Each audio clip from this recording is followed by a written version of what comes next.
अमित शहा म्हणतात की चुन चुन कर मारेंगे, एक को भी नहीं छोडेंगे. मुळात जे घडले त्याला जबाबदार गृहमंत्री आहे. जो प्रकार घडलेला आहे पेलगावला, 27 लोक निरपराध मारले गेले, ती जबाबदारी घेऊन अमित शहानी राजीनामा द्यायला पाहिजे. ते राजीनामा देत नसते तर प्रधानमंत्र्यांनी त्यांना प्रायश्चित दिलं पाहिजे. आमचं विरोधी पक्षाचं संघटन सरकारचं समर्थन करताय. अहो करा, पण गृहमंत्र्यांचा राजीनामा मागा. कसलं समर्थन करताय चुकांचं? चुन मारा ना, आपको किसने रोका है? मारो. सबसे पहले जवाब दो, पुलवामा में 40 जवान क्यों मरे और 27 निरपराध लोग जो मारे गए जिसमें से महाराष्ट्र के, वो क्यों मरे? उसका जवाब दीजिए. आप इस्तीफा दीजिए. जो बोलना है बोल दीजिए. राऊत साहेब, पण तुम्ही सातत्याने अमित शहाच्या राजीनाम्याची मागणी करतात, पण इंडिया अलायन्स असेल किंवा महाविकास आघाडी असेल, विशेषतः तुमच्या महाविकास आघाडीचे शिल्पकार शरद पवार हे म्हणतात की आम्ही सरकार बरोबर आहोत. सरकार बरोबर म्हणजे सरकारच्या चुकांबरोबर आहात का?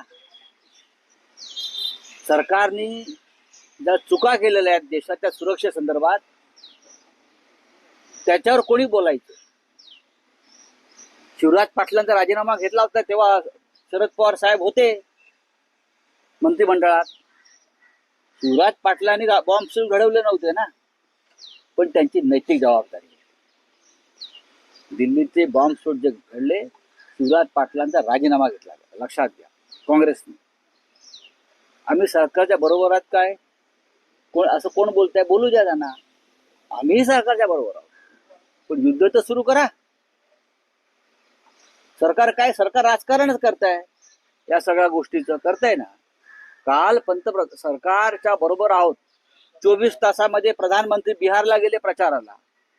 याचं समर्थन करणार का माननीय शरद पवार साहेब? काल प्रधानमंत्री मुंबईत आले, 9-10 तास फिल्मी सुतारांच्यात रमले, प्रवचन दिलं. मुंबई मनोरंजनाची राजधानी आम्हाला माहिती आहे.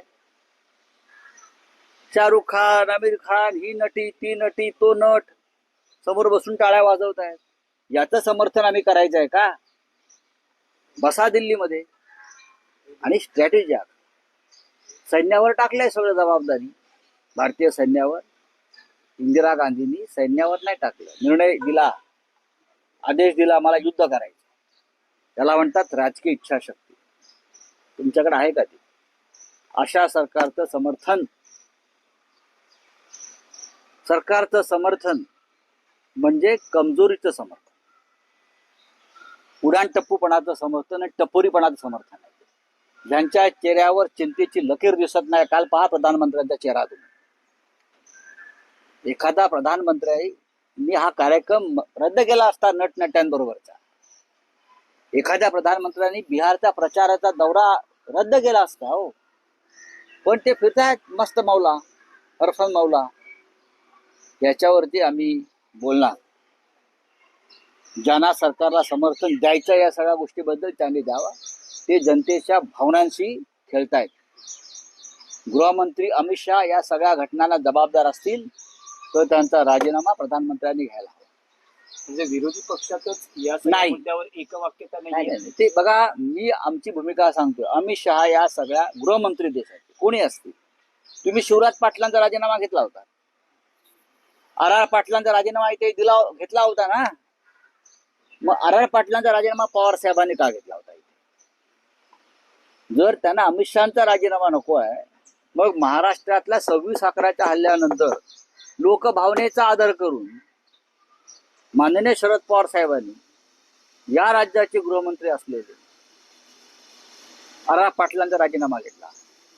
काँग्रेसने विलासराव देशमुखांचा राजीनामा घेतला दहशतवादी हल्ल्यानंतर. हे विसरू नका. आणि माझ्याकडे प्रत्येक संदर्भ आहे. मी बोलतोय त्या जनभावना आहेत आणि इतिहासाला धरून बोलतोय.